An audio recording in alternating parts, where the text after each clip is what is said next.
নমস্কার, আপনারা দেখছেন সময় কলকাতা। খেলা হবে নিয়ে এই মুহূর্তে রয়েছে আমি সৈকত। চোখ রাখবো খেলার খবরের দিকে। সেই একই পটভূমি, সেই একই চিত্রনাট্য, ওয়ানডে বিশ্বকাপ, টি-20 বিশ্বকাপ, চ্যাম্পিয়ন্স ট্রফি বা এশিয়া কাপ, টুর্নামেন্টের নাম যাই হোক না কেন, মঞ্চ বড় হলে ভারতের কাছে পাকিস্তানের হার যেন একটা কালের নিয়ম হয়ে দাঁড়িয়েছে।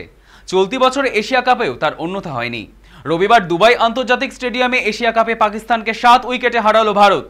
এদিন টসে জিতে ব্যাটিংয়ের সিদ্ধান্ত নেন পাকিস্তানের অধিনায়ক সালমান আলী আগা। তবে ব্যাট করতে নেমে শুরুতেই চোট খায় পাকিস্তান। ওপেন সাইম আইয়ুব 0 রানে ফিরলে শুরু হয় ধস। আবিজাদা ফারহানের 40 রানের ইনিংস কিছুটা ভরসা দিলেও তিনি ব্যাটিং করেন মন্থর গতিতে। এরপর মাঝের ওভারগুলিতে কুলদীপ যাদব আর অক্ষল প্যাটেলের ঘূর্ণির সামনে দাঁড়াতেই পারেনি পাকিস্তানের ব্যাটাররা। এক পর্যায়ে 100 রান করাটাও কঠিন মনে হচ্ছিল পাকিস্তানের কাছে।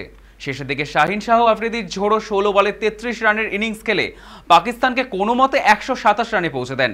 জবাবে 128 রানের লক্ষ্যমাত্রা নিয়ে শুরু থেকেই ঝড় তোলেন দুই ভারতীয় ওপেনার শুভমান গিল এবং অভিষেক শর্মা।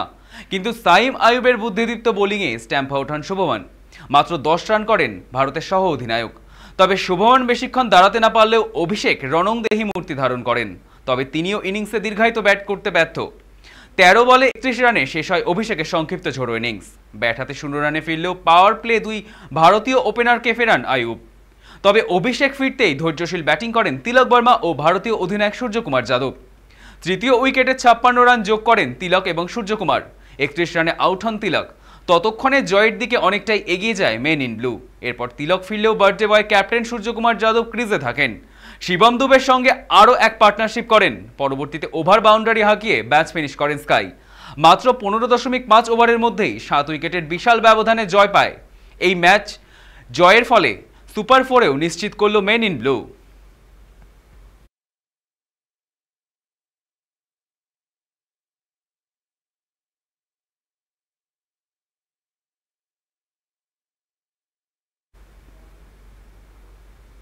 এশিয়া কাপের ভারত পাকিস্তান ম্যাচের আগে সমালোচনার ঝড়, কিন্তু দিনের শেষে ফলাফল সেই একই।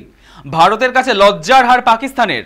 তবে এবার ম্যাচের ফলাফলকেও ছাপিয়ে গিয়েছে খেলার শেষে পাকিস্তানি ক্রিকেটারদের সঙ্গে ভারতীয় ক্রিকেটারদের সৌজন্যতামূলক হাত না মেলানোর বিষয়টি। আর এই হাত না মেলানোর বিষয়টিকেই অগ্রহণযোগ্য বলে মনে করছে পাকিস্তান ক্রিকেট দল। এই কারণে ম্যাচ শেষের অনুষ্ঠানে যোগ দেননি পাক অধিনায়ক সালমান আগা। এদিন ম্যাচের আগে টসে জিতে পাক অধিনায়কের সঙ্গে হাত মেলাননি ভারত অধিনায়ক সূর্যকুমার যাদব।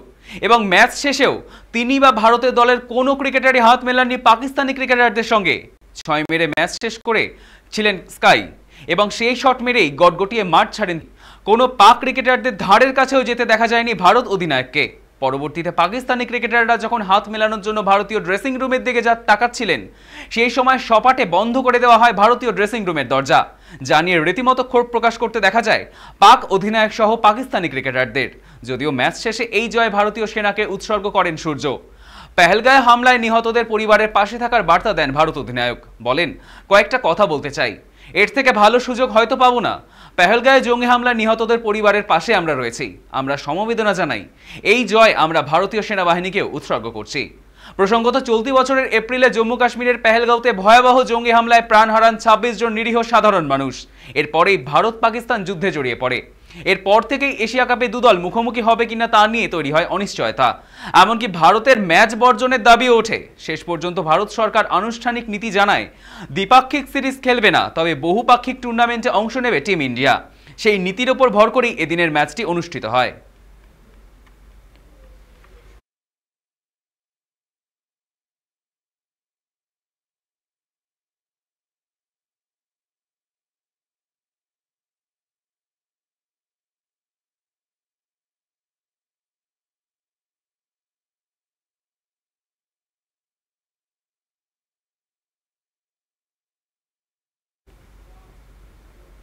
শুধু মৌখিক প্রতিবাদে নয়, এশিয়া কাপে ভারতীয় ক্রিকেটারদের হাত না মেলানো এবং ড্রেসিং রুমের দরজা বন্ধ করার বিষয়টিও প্রতিবাদে এবার অভিযোগ দায়ের করেছেন পাকিস্তান ক্রিকেট বোর্ড।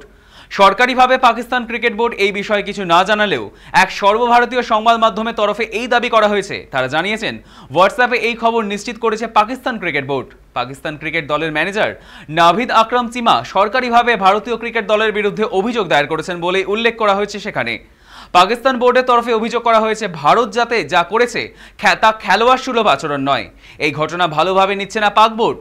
তাই এশিয়ান ক্রিকেট কাউন্সিলরকে এই বিষয়টি পদক্ষেপ নেওয়ার আর্জি জানানো হয়েছে বলে জানিয়েছেন তারা। প্রসঙ্গত রবিবার টসের পর পাক অধিনায়কের সঙ্গে হাত মেলাননি ভারত অধিনায়ক সূর্যকুমার যাদব এবং ম্যাচ শেষেও তিনি বা ভারতীয় দলের কোনো ক্রিকেটারই হাত মেলাননি ক্রিকেটারদের সঙ্গে। মাঠে দীর্ঘক্ষণ দাঁড়িয়ে থাকার পরেও ফিরে যেতে হয় পাক ক্রিকেটারদের, জানিয়ে রীতিমতো ক্ষুব্ধ হন তারা। প্রতিবাদে পোস্ট ম্যাচ অনুষ্ঠানেও আসেননি পাক অধিনায়ক সালমান আগা। সেই ঘটনার পরিপ্রেক্ষিতেই এবার অভিযোগ দায়ের করতে চলেছে পাকিস্তান, এমনটাই গুঞ্জন।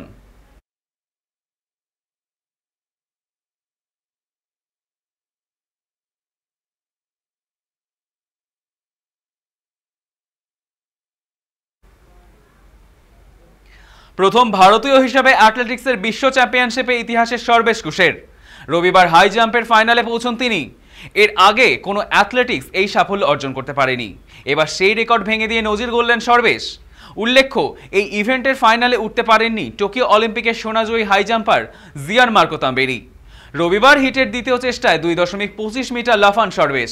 ওই জাম্প থেকেই বিশ্ব চ্যাম্পিয়নশিপের ফাইনালে নিশ্চিত হয়ে যায় তার, যদিও তার ব্যক্তিগত রেকর্ড 2.27 মিটার। সর্বেশের মূল লক্ষ্য এখন ফাইনালে নিজের সেরাটা উজাড় করে দেবেন তিনি।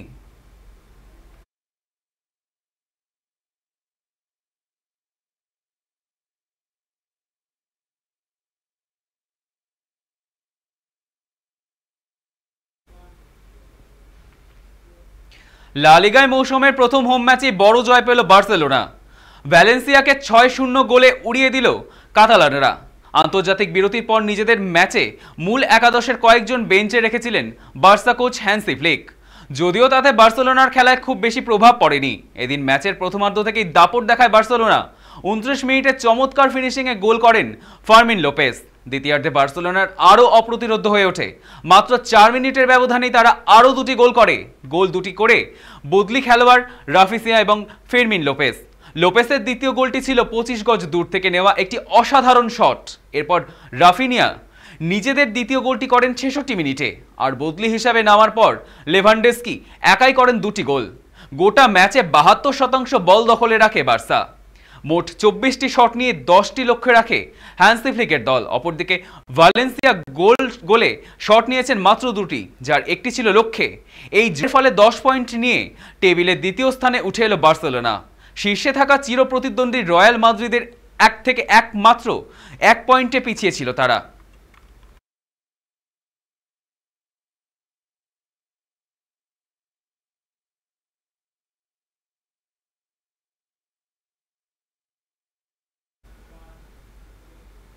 খেলা হবে এখনকার মতো এই পর্যন্তই। দেখতে থাকুন সময় কলকাতা। সময় বলবে সময়ের কথা।